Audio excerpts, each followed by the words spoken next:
So this video is going to show you on how to solve quadratic formulas when there's just one x in the problem.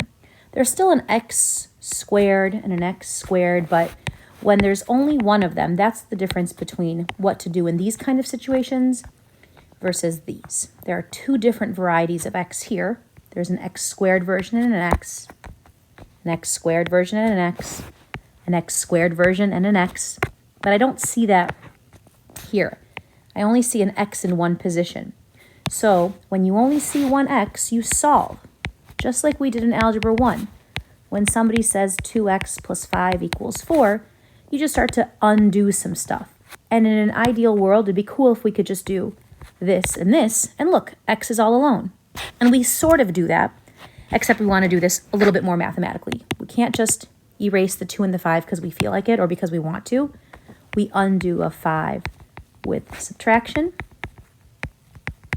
and we undo multiplication using division. So it's the same sort of idea here, except we're doing it with squares.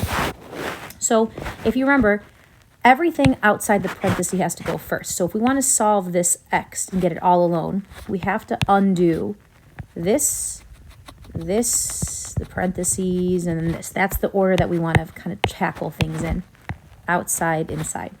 And the reason for that is when we're solving, we are basically undoing PEMDAS. So the operation that's with x right now, there's a parenthesis, there's an exponent, and then there's subtraction. So if I was doing this problem, I would undo it backwards by undoing the subtraction first.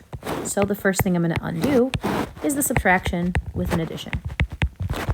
Negative 51 plus 2 is negative 49. You can trust me on that, or you can check Desmos. Negative 2 plus 2 is 0, so that just leaves the x minus 4 with the squared. Undo the exponent now. So we're going to undo that square by doing a square root. What you do to one side, you do to the other. The square root of 49 is what number times itself is 49. I know that number is 7, but in case you don't believe me, square root of 49, see, is 7. If I put a minus sign there, it freaks out because it's not real, it's imaginary.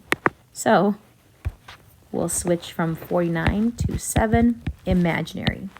So square root of 49 is 7. It's not real with a minus sign there, it's imaginary, so all that means is I put an I. Absolute value for the square root of a square, because whenever you square root, it turns into absolute value. If I want to drop the bars, I put a plus minus on the other side. The x is not alone yet, it's with 4. So on this side, it's negative. So I'm just going to move it to this side where it's positive, or you can think about that as adding 4.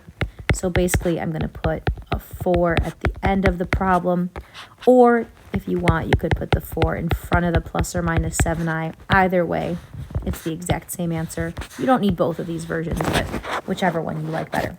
All that really did was just move the negative where it's negative on this side to be over here where it's positive. So I like this version because you can kind of see that really nicely. But again, your x is all by itself. If I move on to this problem, same kind of thing. What's x with? A 2 and a plus 1. They're connected by an exponent or addition. We always undo addition and subtraction first. I'm going to undo subtraction by subtracting by 1. You get x squared equals negative 9. What's x with? A square. That connection is an exponent. We undo a square by square rooting. The square root of 9 is 3, but I never asked you for the square root of 9. I asked you for the square root of negative 9, which is not real. It's imaginary.